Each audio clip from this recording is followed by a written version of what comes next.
Welcome to the deep dive. All right, let's talk Instagram. I mean, if you're trying to get your voice heard, trying to stand out, well, there are over 2 billion other 2 users. billion, yeah, it's huge. It can feel less like having a platform and more like, I don't know, shouting into a hurricane, right? How do you even begin to get noticed in all that noise? It's a real challenge. That's why Yeah. we've been digging through quite a few sources for you, articles, some research, and some really interesting real-world examples. Yeah, trying to zero in on that specific problem, Like, cutting through the noise. exactly. And our sources for this deep dive, they really spotlight two incredibly powerful strategies that seem to make a massive difference. Okay, what are they? First, really mastering the strategic use of hashtags. And second, truly harnessing the unique magic of Instagram's collaboration posts. Hashtags and collabs. Okay. Yeah. Yeah. And these aren't just, random features tucked away. They're tools specifically designed to significantly expand your reach, boost your engagement, and connect you with totally new audiences, people who might never have found you otherwise. Right. So our mission today is basically to unpack what we found in these sources together, understand the mechanics, like how they work, why they're effective according to the research. And most importantly, how you can actually start putting them to work based on the insights and some pretty compelling case studies we came across. You mentioned a case study. We did. There's one story of a page that went from literally 0 followers to over 15,000 in under 3 months, Wow. Okay. primarily using just one of these strategies. Okay, I definitely want to hear about that. So yeah, let's dive in. Great. So to really get why these tactics work, it probably helps to quickly touch on the basics of Instagram growth itself. Just ground ourselves. Good idea. When we talk about growing on Instagram, we're generally looking at two key things: reach and engagement. Right. Reach and engagement. Define those quickly. Sure. Reach is basically the number of unique people, individual accounts who see your content.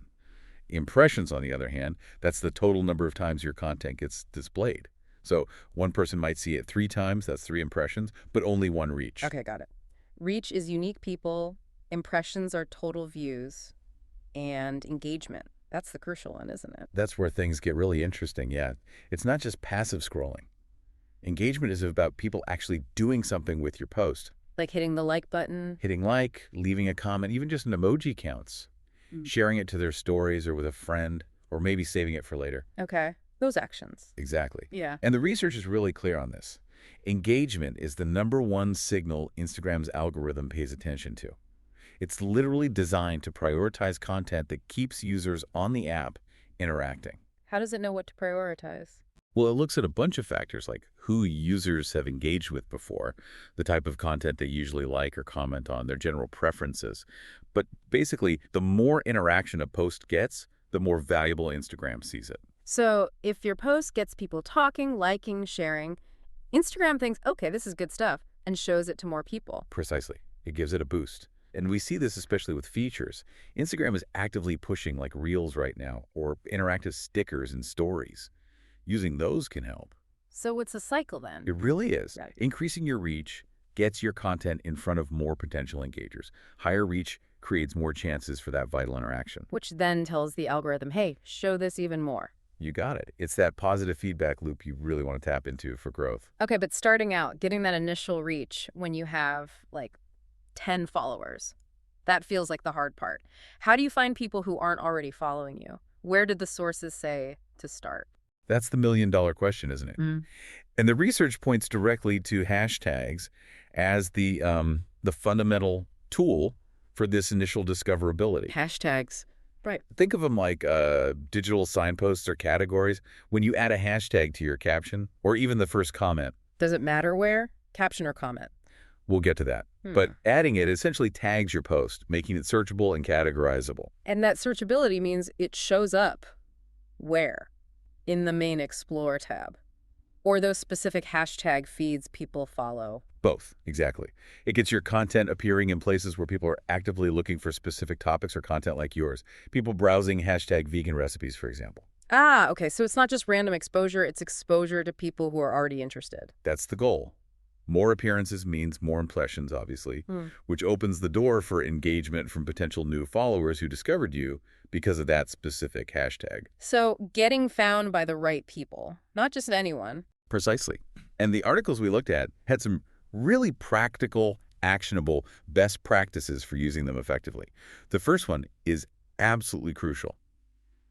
Research and relevance. Meaning? Meaning you have to use hashtags that genuinely relate to your actual content and the audience you're trying to reach. Don't just slap on trending tags if they don't fit. How do you find relevant ones? Look at your industry, see what successful competitors are using. That's always a good clue. Yeah.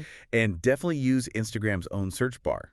When you type in a hashtag, it suggests related ones and even shows you roughly how popular they are. Right, it shows the post count. Yeah. Now, the advice wasn't just to chase the biggest hashtags with millions and millions of posts, was it? No, definitely not. That was a key insight from several sources. While those massive popular tags offered potentially huge reach, your post can just get instantly buried under thousands of others. Lost in the noise again. Exactly. So the recommendation is generally to use a mix. Maybe include one or two larger relevant tags, but really focus on more niche hashtags. Niche ones. Why? Because your content has a much better chance of standing out in a smaller pond. And the people searching those niche tags are usually much more targeted and engaged in that specific topic, Okay, give me an example. like the one in the outline. Right. If you're a Chicago restaurant, sure, use hashtag restaurants, maybe. But also use hashtag Chicago restaurants, or even get more specific like hashtag gluten-free Chicago if that applies. Those niche tags often bring higher quality engagement because the searcher's intent is much clearer. Right. Targeting the audience most likely to actually care about your specific post. Okay, that makes a lot of sense. Now, what about placement? You mentioned caption or first comment. Does it make a difference? The consensus from the research seems to be that for the algorithm, it doesn't significantly impact reach either way. Yeah. It's more about aesthetics and strategy. How so? Well, some people prefer putting them in the first comment to keep the main caption clean, focused on the message, less cluttered. Others put maybe a few key ones directly in the caption for immediate context and visibility. So no single right answer. Not really. The takeaway was basically test it out, see what you prefer visually, see what feels right for your brand and content style. There's no penalty for either. Okay, testing is key. What about quantity? Instagram lets you use, what, up to 30? Did you always max it out? You can use up to 30 per post, yes.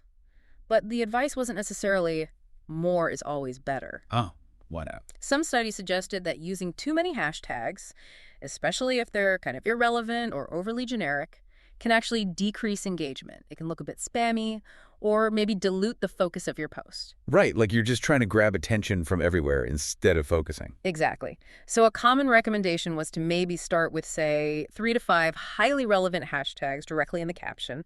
Really focus on quality over just sheer quantity there. And if you want to use more, If you want to use more, testing putting up to the full 30 in the first comment is a good strategy. But again, the absolute emphasis across the board was make sure they're relevant and effective. Don't just fill the space. how do you know if they're effective? Well, that's where monitoring your analytics comes in.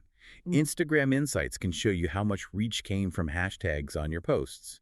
You need to track which ones seem to be performing well over time and constantly refine your list based on that actual data. Ditch the ones that aren't working.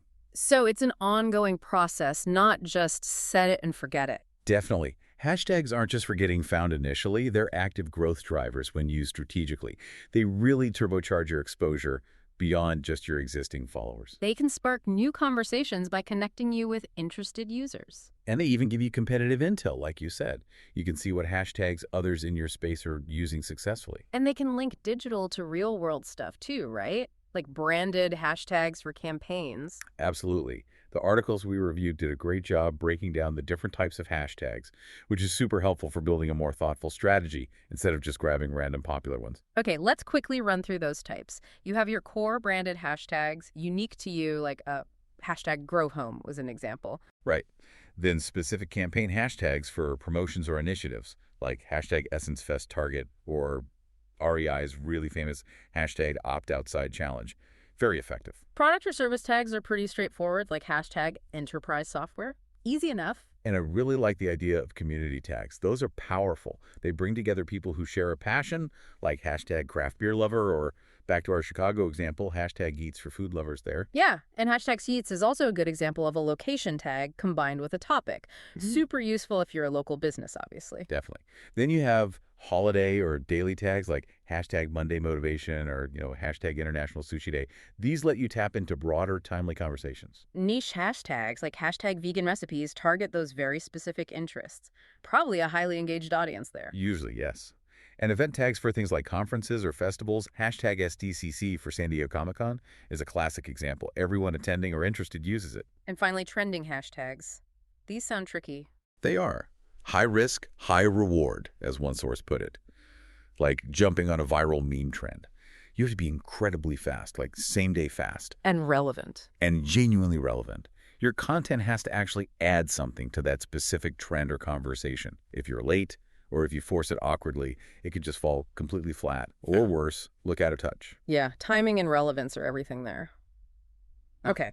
The research also mentioned tools exist to help find hashtags. Yeah, there are various tools out there, some built into scheduling platforms, others standalone, that can suggest relevant hashtags based on analyzing images or keywords. Could be a useful shortcut for research. Good tip. And don't forget stories. You can use hashtags there too, right? Absolutely. You can add them as text or use the hashtag sticker. And a neat trick is you can shrink them down really small or even hide them behind another sticker or a GIF if you want to keep your story visual clean but still get the discoverability benefit. Clever. Okay, so hashtags are fundamental. They open the door for discoverability, getting you seen by people actively looking for content like yours. Exactly. They lay the groundwork. But the sources point to another, maybe even more powerful tool that doesn't just rely on people finding you through search. It actively puts you directly in front of entire new audiences. Instantly. Okay, now you've got my attention. What is it? This is where Instagram collaboration posts, or collabs, come into play. Ah, collabs. Okay, these seem like a potential game changer from the examples I saw in the materials. Break down what they actually are. So, at its core, an Instagram collab post is simply a single feed post or a reel that has more than one author listed at the top. The sources mention you can actually have up to 5 collaborators total on one piece of content. Okay, multiple authors. But how is that functionally different from just tagging someone in my photo or caption? I do that all the time. That's the absolute key difference the research emphasizes, and it is huge. It's not just a tag. Explain that difference. It seems critical. Okay, when you tag someone, yes, they get a notification. And maybe your post appears in that separate tagged tab on their profile, which frankly, not many people actively check. Right, it's kind of buried over there. Exactly.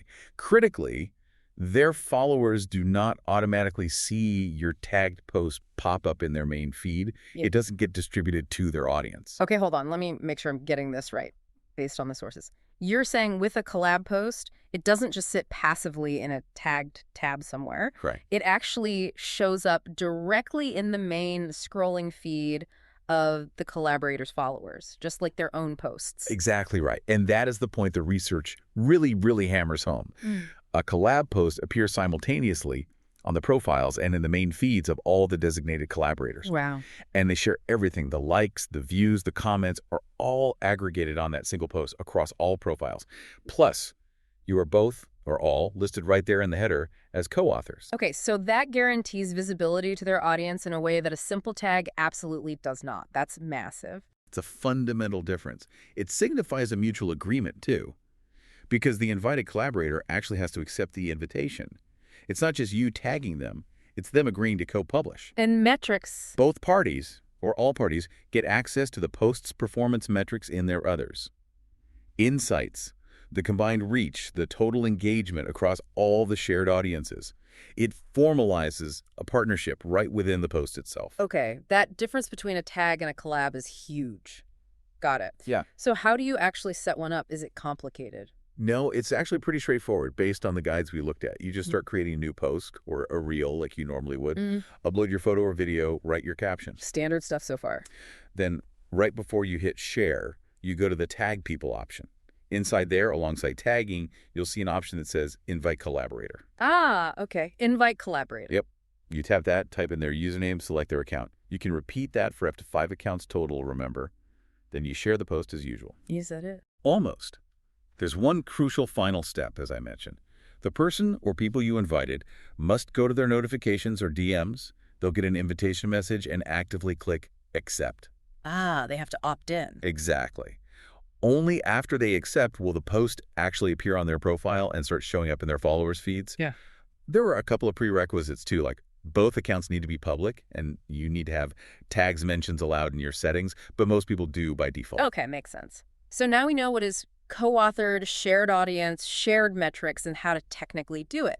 Let's get to the why. According to the research, why is this collab feature considered so incredibly powerful for growth? Oh, the reasons are really compelling. First and foremost, it provides instant, guaranteed, wider reach. You are literally tapping directly into your collaborators' established audience, you hoping they see it. It's right there in their feed. Right, guaranteed exposure to potentially thousands of new people. Exactly. Second, it significantly increases engagement potential because you're combining and appealing to potentially overlapping or entirely new audiences who are interested in both of you. It feels like a very natural way to sort of exchange audiences, too. Less like a cold ad. Totally. It feels more organic, more authentic, because you're creating with them, not just shouting about them. Which leads to the next point. Yeah. It lends you instant credibility. How so? If someone trusts and follows the account you're collaborating with, seeing you partner with them gives you a kind of borrowed authority or trust. They're more likely to check you out and trust you too. Yeah, an endorsement effect. Precisely. And because of that direct exposure and borrowed credibility, the potential for significant, often rapid follower growth is really high. You're being introduced directly, warmly, to large groups of relevant new people. I can also see how it neatly avoids that whole issue of just like screenshotting and reposting someone else's content, which Instagram's algorithm doesn't really favor. Collabs feel much more legitimate. Yes, exactly. It completely bypasses any duplicated content issues. And think about user-generated content, or UGC. How does it help there? Well, imagine a customer or a fan creates an amazing reel featuring your product. Instead of just reposting it, you invite them to collaborate on the post. They get huge exposure to your audience. You get amazing, authentic social proof. It's a massive win-win. That's a great application. And thinking practically, it could even ease the burden of content creation sometimes, right? If you're sharing the load with a collaborator. Absolutely. Co-creating content can definitely lighten the load. And for brands who work with influencers or creators regularly, the shared metrics are a huge plus. It makes monitoring the actual performance and reach of that partnership content much easier and more transparent, since both sides see the same combined data. So stronger partnerships, pooled resources. Better authenticity, bigger impact. Yeah. Okay, this is where I think it gets really interesting. Let's talk about that specific case study the materials mention, the @abembern's promo page. You said 0 to over 15,000 followers in under 3 months. That's incredibly fast growth. That really is. How did they leverage collabs to achieve that, according to the source? Okay, this example is fascinating because it really shows collabs not just as a tactic, but as the core growth engine. Yeah. According to the material we reviewed, their strategy wasn't overly complex on the surface. First, they created several distinct AI model personas with clear visual styles. Okay, unique content. Then they established this central Baddie's promo page. Oh. Think of it as a hub account. Its purpose was twofold: showcase their own AI models, and crucially to feature other creators in the AI art space who are making cool stuff and wanted exposure. So it wasn't just self-promotion, it was building a community and offering value visibility to others in that niche. That's the key. Yeah. And they used the collab feature as what one source brilliantly described as a network spotlight system. Network spotlight system, I like that. How did it work?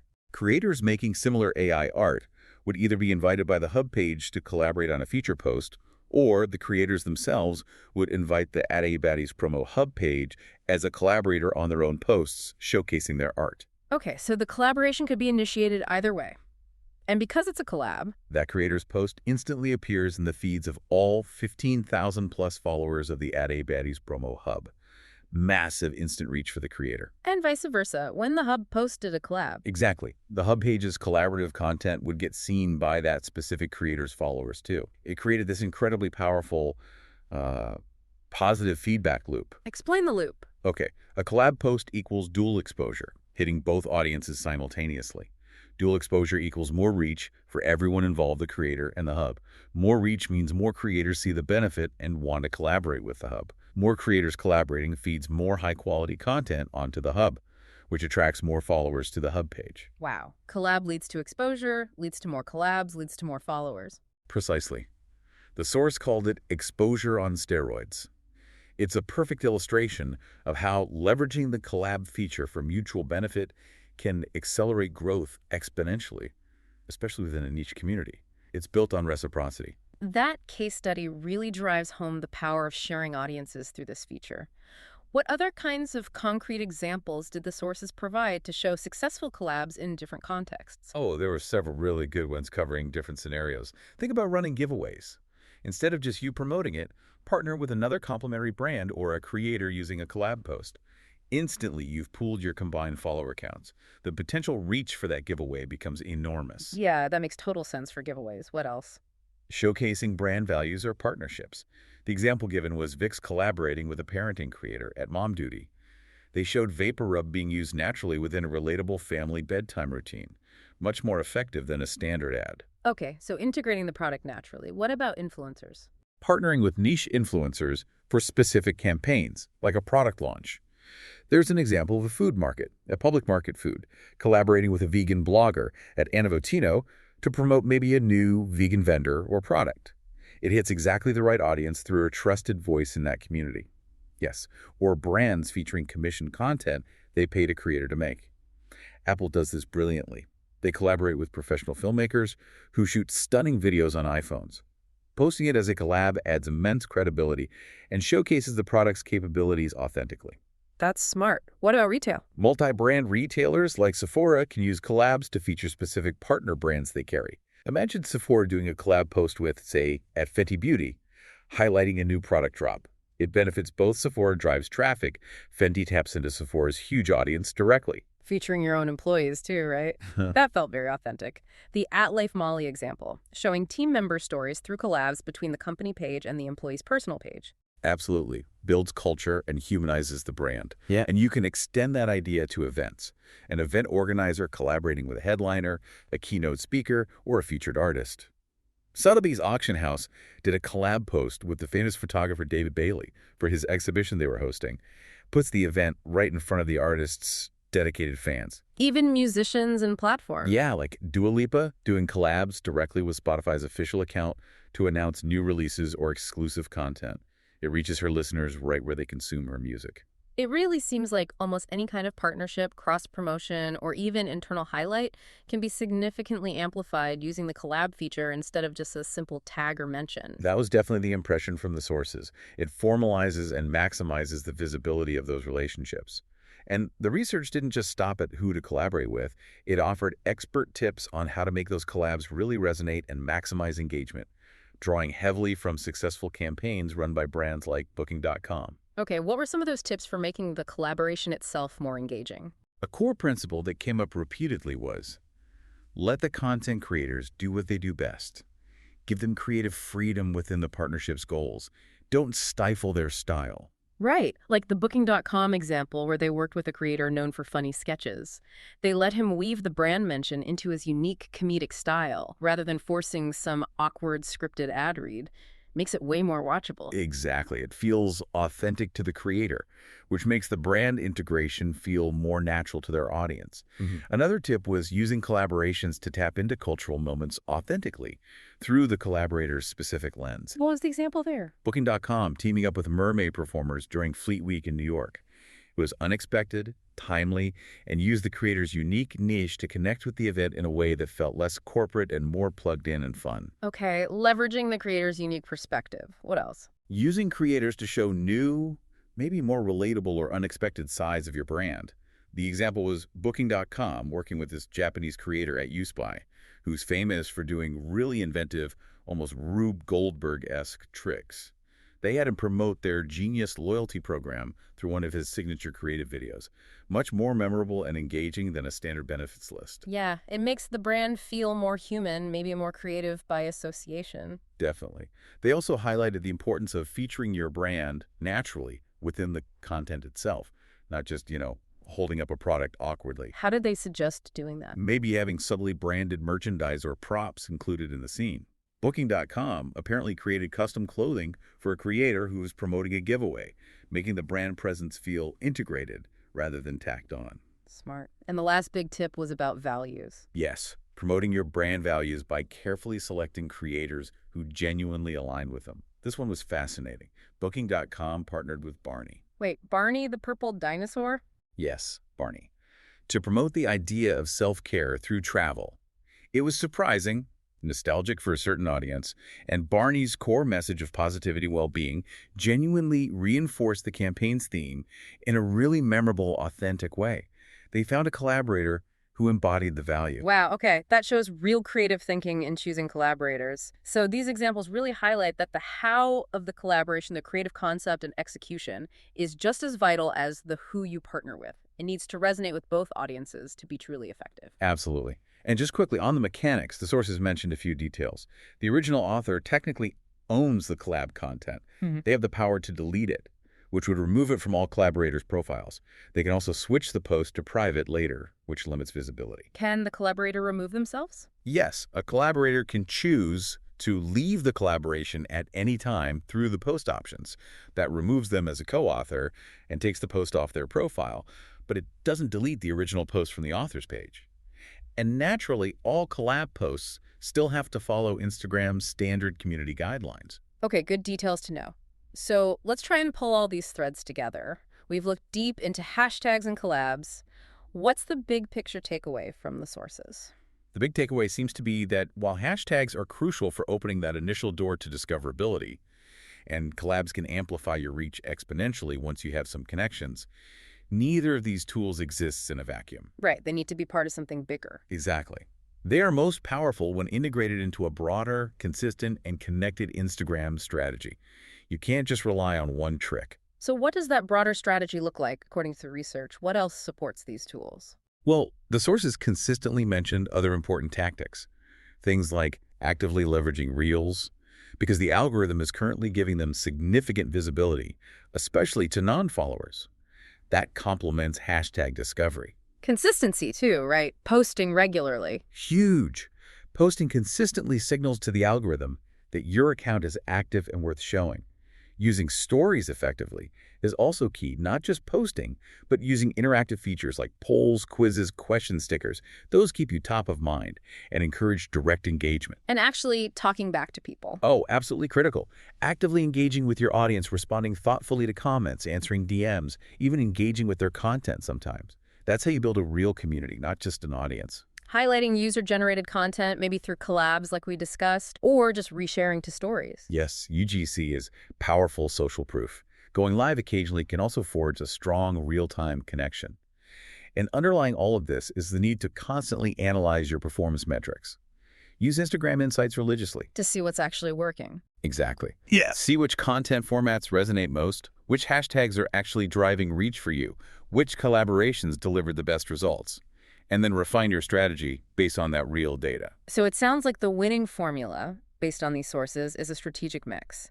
Use hashtags and collabs to open those doors and expand your reach, but then back it up with consistent, engaging content, genuine interaction, and ongoing analysis to keep people around and keep growing.